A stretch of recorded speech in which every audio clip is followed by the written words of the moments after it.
하나님은 삼위일체시다. 주 예수 그리스도의 은혜와 하나님의 사랑과 성령의 교통하심이 너희 무리와 함께 있을지어다. 고린도후서 13장 13절. 교리. 하나님의 속성을 논하기 전 하나님이 삼위일체로 계신 것은 기술적으로 하나님의 속성이 아니므로 우리가 유념해 두어야 할 것은 우리가 하나님에 대해 말할 때 이는 기독교의 하나님, 곧 삼위일체이신 분을 말하는 것이라는 점이다. 그리스도인은 일신론자다. 우리는 참되고 살아계신 한 분 하나님을 믿는다. 그러나 일신론자라고 해서 모두 다 똑같은 하나님을 믿는다는 뜻은 아니다. 하나님에 관해 말할 때 우리는 하나님의 온전한 정체성을 말해야 한다. 그래서 우리는 신성의 단일성과 통일성을 증거하는 한편 신성의 삼위일체적 성격 또한 그에 못지않게 강력히 주장해야 한다. 하나이신 하나님은 그와 동시에 세 위격으로 계신다. 우리는 나지안주스의 그레고리우스와 마찬가지로 하나와 셋의 광채를 모두 받아들인다. 그는 다음과 같이 유명한 묵상의 말을 남겼다. 한 신적 실체를 알게 되자마자 나는 세 위격의 광채로 조명을 받는다.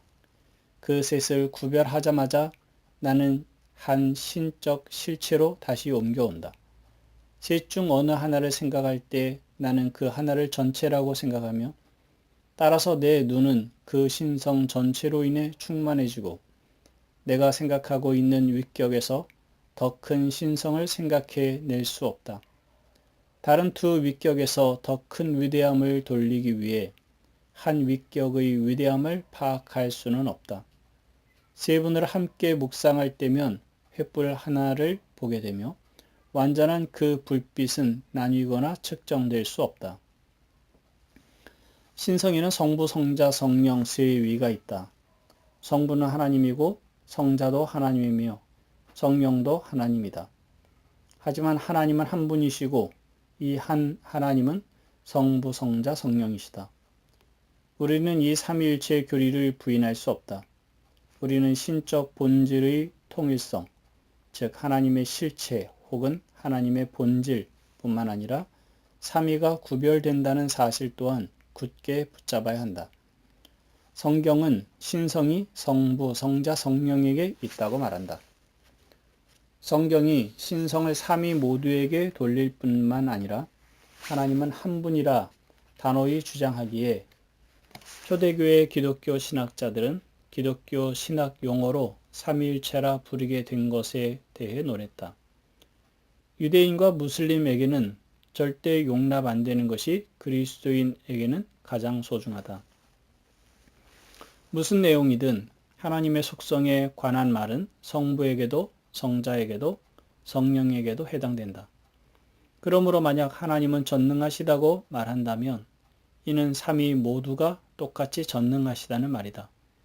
이는 신적 속성 모두에 해당되는 사실로서 이것이 바로 우리가 고유한 본질 특유의 용어로 삼위에 대해 말하는 이유다. 동일한 본질이란 성삼위 하나님 안에 있는 동일한 권능, 지혜, 거룩함, 공의, 선함 등을 뜻한다. 또한 이는 동일한 의지를 의미한다. 무슨 일이든 하나님께서 하나님 자신이나 다른 것을 위해 하시는 일은 다 하나님의 단일한 신적 의지의 결과다. 그러므로 삼위는 영원하고 필연적인 관계에서는 절대 서로에게 복종하지 않는데 이는 삼위가 서로 구별되는 세 가지 뜻이 아니라 하나의 뜻을 공유하기 때문이다. 고유한 본질 특유의 용어에 더하여 우리는 고유한 위격 특유의 용어를 쓰기도 한다. 그래서 예를 들어 성부가 아니라 성자께서 성육신 하셨다고 한다. 성부는 영원히 성자를 낳지만 성자는 영원히 성부를 낳지 않는다. 성령은 성부와 성자에게서 나오지만 성부와 성자는 성령에게서 나오지 않는다. 삼위일체 교리는 본질의 구별은 없고 그보다 위격의 구별이 있다는 의미다. 교회사 전체에 걸쳐 정통 신학자들은 성경 외적 용어를 써서 성경에서 발견되는 개념들을 분석하고 논의해야 했다. 성경의 용어만을 쓰고자 했던 이단들이 삼위일체라는 단어를 쓴다고 정통신학을 비판한 경우가 수세기 동안 여러 번 있었다. 이럴 때 정통신학자들은 어떻게 대응했는가? 존 오웬의 말을 따르면 그리스도인은 하나님이 본성, 실체, 본질, 신성 혹은 신적 존재 면에서 한 분이심을 고백해야 한다. 이와 동시에 우리는 성부, 성자, 성령이신 이 한 분 하나님이 서로 구별되는 이 세 위격 혹은 본체로 존재한다고 단언한다. 하지만 이런 표현을 쓸 때 오웬은 성경에서 직접 찾을 수 없는 단어를 쓴다. 오웬은 삼위일체의 진리를 단언한다는 것은 곧 우리가 쓰는 단어들이 성경에 직접적으로 등장하지 않는다 해도 성경의 근거에 그런 의미나 관념을 단념하는 것이라고 응수한다. 관념을 단언하는 것이라고 응수한다. 우리는 위격 같은 단어에 관해 생각함으로써 삼위일체 개념을 머릿속에 그린다. 그리스도인이 이렇게 사고할 수 있는 특권을 부인한다면 이는 우리 자신을 짐승으로 만드는 것이다. 즉 삼위일체의 교리를 선언할 때 우리는 성경의 단어와 어구와 표현을 문자 그대로 음절 하나하나 그대로 쓰는 게 아니라 그와는 다르되 그렇다고 해서 다른 내용을 가르치지는 않는 단어와 어구와 표현을 사용하는 게 정당하다. 아니 반드시 그래야 한다. 중요한 것은 성경에 쓰인 것과 다른 단어가 성경의 진리를 정확히 전달할 경우 그 단어는 성경에 중요하게 계시되고 직접적으로 표현된 단어에 비해 덜 참되거나 덜 거룩하지 않다는 점이다. 하나님의 말씀의 참 의미는 신적 진리다. 삼위일체 교리에 관해 오해는 다음과 같이 결론을 내린다. 성경은 성부, 성자, 성령을 한 하나님으로 계시하고 이어서 이 세 위격이 본질에서는 하나이며 구별된 본체에서는 셋이라는 사실이 필연적으로 피할 수 없이 뒤따른다고 보는데 이는 이 사실들이 도출되는 첫 번째 원리 못지않은 신적 계시다. 여기서 오웨는 웨스트민스터 신앙고백서가 성경에서 추론된 선하고 필연적인 결론들이라고 한 것을 옹호하고 있다. 다시 말해 삼위일체 교리는 성경적으로 건전하다는 점에서 정당하며 성경에 계시된 하나님의 모든 뜻의 한 부분으로 반드시 믿어야 한다는 점에서 필수적이다. 하나님은 세 위격으로 계신 한 본질이라는 이 문구가 무오하고 불가피하게 참인 것은 기록된 하나님의 말씀에서 이것이 추론되었기 때문이다. 즉 우리는 하나님의 말씀뿐만 아니라 하나님의 말씀이 우리에게 주는 의미도 믿는다. 프란시스 체이넬은 위에 언급한 여러 요점들을 다음과 같이 확언함으로써 삼위일체 교리 이해를 돕는다. 우리는 하나님이 한 분이심을 유일무이하고도 독자적으로 한 분이심을 단 한 분이심을 믿는다. 신성의 단일성은 지극히 독자적인 단일성이다. 세 위격 모두 하나의 똑같은 단일의 무한한 신성을 소유하며 그래서 상호적으로 서로 안에 존재할 필요가 있다. 왜냐하면 이 세 위격 모두 무한하신 한 분 하나님으로 별개의 존재로 뒤죽박죽 되어 있는 게 아니라 하나의 본질로 연합되어 있고 서로 안에 존재하지만 그 존재가 구별되되 본질은 아주 독특하게 동일하기 때문이다. 웨스트민스터 신앙고백서는 삼위일체 교리에 대해 다음과 같이 탁월한 개요를 제시한다. 신성의 단일성에는 하나의 실체와 권능과 영원성을 지닌 세 위격, 곧 성부, 성자, 성령이 존재한다. 성부는 누구에게도 속하지 않고 누구에게서도 출생하지 않으며 누구에게서도 나오지 않는다. 성자는 영원히 성부에게서 나오고 성령은 영원히 성부와 성자에게서 나온다. 그리스도 안에 하나님의 삼위일체성이 계시된다. 하나님께서 삼위일체로 일하신다는 표는 신약 성경에서 볼 수 있는 예수의 삶 전체에 찍혀 있다.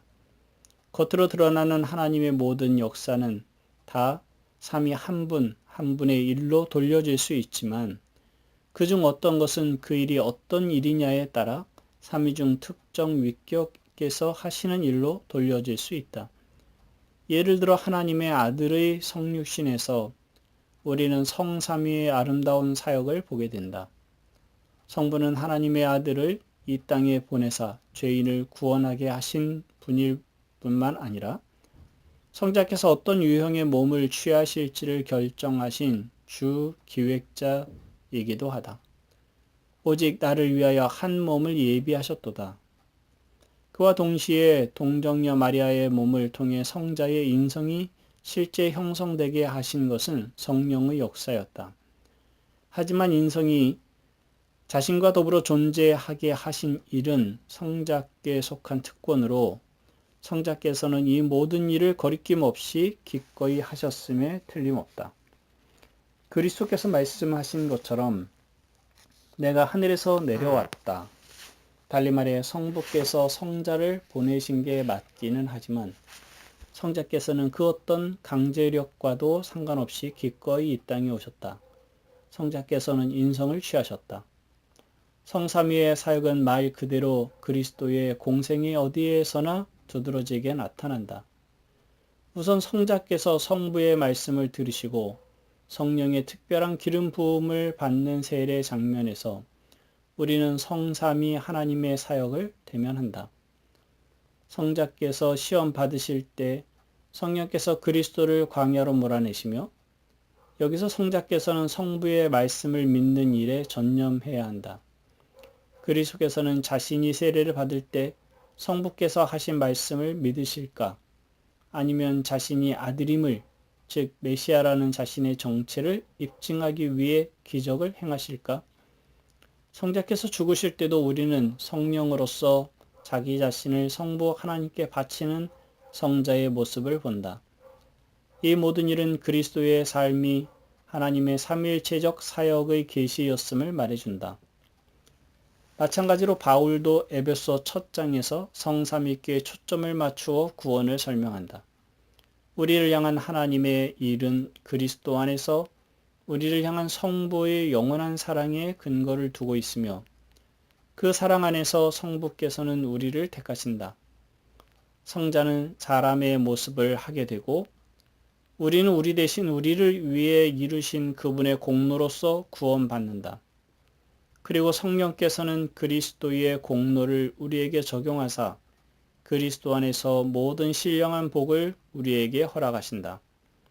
또한 베드로전서는 다음과 같은 말로 시작된다. 예수 그리스도의 사도 베드로는 본도, 갈라디아, 갑바도기아, 아시아와 비두니아에 흩어진 나그네, 곧 하나님 아버지의 미리 아심을 따라 성령이 거룩하게 하심으로 순종함과 예수 그리스도의 핏부림을 얻기 위하여 택하심을 받은 자들에게 편지하노니 아버지에게 택하심을 받아 예수 그리스도의 희생적 죽음 가운데 성령으로서 그분에게 순종하는 것. 베드로는 구원을 이렇게 요약한다. 성경은 하나님께서 계속 삼위일체로 일하시는 것을 감추지 않는다. 성령의 권능으로 그리스도께서 성부를 계시하신다. 성령의 권능으로 우리는 그리스도를 통해 성부를 사랑한다. 사실 그리스도인은 원래의 위격과 계속 연관되는 삶을 살게 되어 있다. 진정으로 그리스도인다운 삶을 사는 사람이라면 신학과 경건문에서 철저하게 삼위일체성을 추구할 것이다. 적용. 개인적 교제든 공동체로서의 교제든 하나님의 교제는 삼위일체적 교제다. 토머스 구디는 우리의 교제가 어떻게 성삼위 중 한 위격을 대상으로 하다가 또 어떤 때는 또 다른 한 위격을 대상으로 할 수 있는지에 대해 이야기한다. 어떤 때는 성부와 어떤 때는 성자와 또 어떤 때는 성령과 교제한다. 어떤 때는 성령의 마음을 끌어들여 택하심에 나타난 성부의 사랑을, 구속에 나타난 그리스도의 사랑을 깊이 생각하고 하나님의 깊은 것을 통달하고 그것을 우리에게 계시하며 우리와 더불어 모든 고통을 겪으시는 성령의 사랑에 주의를 기울인다. 그렇게 인간은 명백히 한 증거에서 또 다른 증거에 이른다. 세 위격 모두가 우리 안에서 수평을 이루고 세 위격 모두 우리와 함께 거하고 말하자면 우리가 세 위격 가운데 앉으며 그런 한편 우리는 세 위격 모두 자신의 사랑을 우리에게 나타낼 때까지 절대 만족해서는 안 된다. 우리는 사랑으로 성부와 교제하면서 영원하고 값없고 삶을 변화시키며 구원하시는 사랑에 대해 그분께 감사하고 그분을 찬양한다. 오해는 이런 표현들을 다음과 같이 상세히 설명하고 있는데 이는 우리가 한번 깊이 생각해 볼 만하다. 영원하다. 이 일은 세상의 터가 놓이기 전부터 우리에게 확정되어 있었다. 우리가 존재하기 전에 혹은 우리가 최소한의 선을 행하기도 전에 성부의 생각이 우리에게 머물렀다. 값없다. 성부께서 우리를 사랑하심은 그분이 그렇게 하고자 하시기 때문이다. 우리에게는 사랑받아야 할 이유가 아무것도 없었고 지금도 마찬가지다. 변함이 없다. 우리는 날마다 변하지만 성부의 사랑은 변하지 않는다. 구별한다. 성부께서는 이런 식으로 모든 세상을 다 사랑하지는 않으셨다. 성부께서는 왜 당신의 사랑을 우리에게 고정시키시고 본성적으로 우리와 다르지 않은 다른 수많은 사람들을 그냥 지나치셨는가? 성부께서는 원래 모든 것이 족한 분이심에도 우리를 사랑하신다. 성부께서는 영광 넘치는 자기 자신의 탁월함을 영원히 그리고 무한히 기뻐하신다. 성부께서는 성자와 성령의 사랑을 받으신다. 실로 오웬이 주목하는 것처럼 그분에게는 아들이 있고 또한 자신의 영원한 지혜가 있어 영원 전부터 자기 자신을 기뻐하고 즐거워한다. 그래서 우리는 성부께 대한 우리 자신의 사랑으로 이 사랑에 화답하며 성부는 우리를 늘 사랑하시는 분이고 우리를 속량하려고 자기 아들을 주심으로써 우리에 대한 사랑을 보여주시는 분이다. 성자에 관해 말하자면 우리는 은혜로 그분과 교제한다. 주 예수 그리스도의 은혜와 하나님의 사랑과 성령의 교통하심이 너희 무리와 함께 있을지어다. 은혜와 진리가 충만하신 분, 주 예수 그리스도는 우리에게 은혜를 쏟아 부어 주시는 분이다. 우리가 다 그의 충만한 데서 받으니 은혜 위에 은혜로라. 우리는 신인이신 그리스도를 즐거워하며 우리는 그분의 공로 덕분에 우리에게 주어진 은혜뿐만 아니라 우리에게 주어진 은혜 또한 묵상한다. 그리스도의 위격이 지닌 위대함은 그분께서 우리를 위해 행하신 일에서 우리가 받는 유익보다 훨씬 뛰어나다. 성찬은 성삼위의 활동으로서 이때 우리는 그리스도와 교제하는 가운데 그분에게서 은혜를 받는다. 몸과 피라는 선물은 성부께서 우리에게 주시는 선물로서 몸과 피는 이제 부활하신 성자를 나타낸다. 그리고 우리는 성령의 사역을 통해 그리스도를 우리 마음에 새롭게 영접한다. 복음이 가시적으로 우리에게 설교되고 그러면 우리는 성령의 권능으로 믿음에 의해 우리 구주와의 교제로 들어간다. 구주께서 새롭게 우리에게 오사 약속으로 우리를 위로하시고 우리 안에 믿음, 소망, 사랑을 불러일으키신다. 성령께서 우리를 위로하시거나 도우실 때 우리는 성령과도 교제를 나눈다.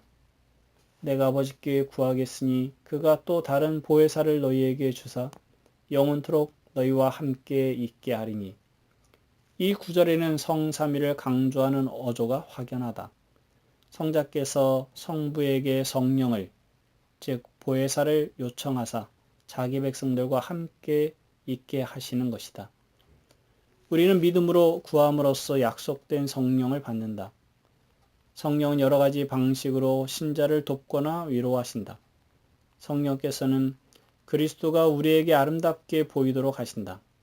성부의 사랑과 그리스도의 은혜를 퍼내어 우리 마음에 부어주신다. 우리가 성부의 자녀임을 우리에게 증언하신다. 우리 안에 믿음과 회개가 있게 하신다. 우리 안에 사랑과 희락과 화평과 우리 참음과 자비와 양선과 충성과 온유와 절제가 있게 하신다. 또한 성령은 신자에게 하나의 보증이시다. 하나님께서 우리에게 인치시고 보증으로 우리 마음에 성령을 주셨기 때문이다. 이렇게 성령은 하나님께서 약속하신 것을 우리가 받게 될 것을 보증하시며 이것이 바로 성령이 보혜사, 위로자라는 특유의 이름으로 불리는 이유다. 마지막으로 성령께서는 우리가 성자, 성부와 교제하게 하신다. 성령이 아니면 우리는 지금 우리와 앉아있는 의자와 다름없이 생명 없는 존재들일 것이다. 오웨이는 이렇게 말한다. 성령의 모든 위로는 우리가 성부의 사랑과 성자의 은혜를 알게 하시고 이를 우리에게 전해주시는 데 있다. 성령에게는 성부에게나 성자에게 있는 그 어떤 것도 없지만 성부와 성자에게 있는 것이 우리에게 위로가 되게 하신다.